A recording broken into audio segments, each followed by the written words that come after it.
The Toyota TNGA GA-B was officially released, and the new generation of Yaris became the first car to be adopted first. Since the launch of the highly flexible TNGA modular platform from Toyota, this new generation of car body architecture has been highly praised for its high rigidity and lightweight features, as well as the platform's rich driving pleasure. Nowadays Toyota also released the latest TNGA GA-B chassis details. This new chassis will be compatible with a variety of new energy power combinations, and the first to adopt will be a new generation of Yaris. In fact, since the debut of TNGA, this modular chassis has appeared in Toyota's new car, including CHR, Camry and Corolla Altis, which is about to land in China.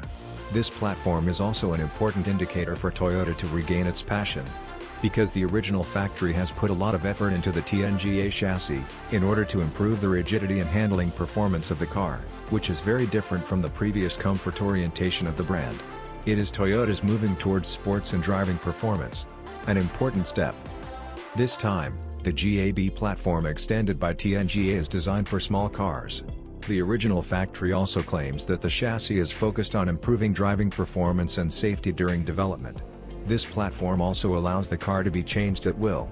The wheelbase, width and height not only allow Toyota to develop new models more flexibly, but also expand the lineup of its cars by adding different models, such as SUV, crossover, etc. And this new platform also allows designers to freely give different models a more personalized look. However, the focus is on GA-B's advanced technology. In addition to its more rigid features, it is compatible with a variety of suspension architectures.